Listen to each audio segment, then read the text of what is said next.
this is Kevin from Secure My Cargo. Today I'm going to give you a quick overview of our Venom Series Wheel Web tie-down system. So we have a 35-inch tire here. It's being held down by our large version. The great thing about this system, it only requires one anchor point per tire. So the net assembly consists of 4-inch webbing and 2-inch webbing. So you can see here we have our 4-inch webbing that runs along the back side of the tread here. And then we have 2 lower legs that come around and 2 upper legs that come around. They come together with their stamped D-rings that you'd hook into your snap hook ratchet, extend it out, hook up to your anchor point, tighten it down, and you're good to go. So now what I'm gonna do, I'm gonna take this one off and show you how easy it is to take it on and off. So I'm just gonna release the tension, unhook these, pull it off like so.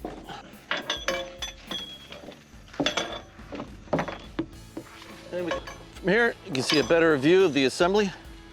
So we have our 4-inch webbing, which actually comes in contact with the tread.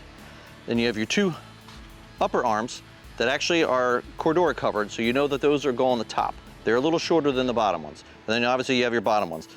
To place back on, take your 4-inch section. Top of it is usually always gonna be around 12 o'clock on your tire. Bring these around, that around, throw that around. Then you're gonna wanna bring these all around. Doesn't matter what order you push them together at, or if they even have a half twist in them.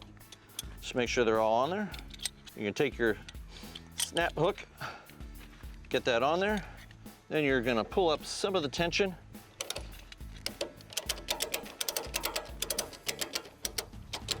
And the more important part is you want to make sure you have even tension between the upper and the lower.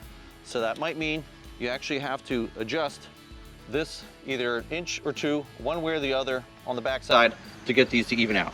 Once you have them evened out and you're happy with the tension being equal, you can tighten it up to your desired tightness, lock the ratchet down, and you are good to go. So obviously you're going to do this on the other 3 tires. And then like with most strap systems, after you travel for a little while, you're gonna wanna check all the tightness on each one of the tires, because your truck or your Jeep will shift while it's on the trailer. And that is the overview of our Venom Series Wheel Web tie-down system by Secure My Cargo. Thanks for listening.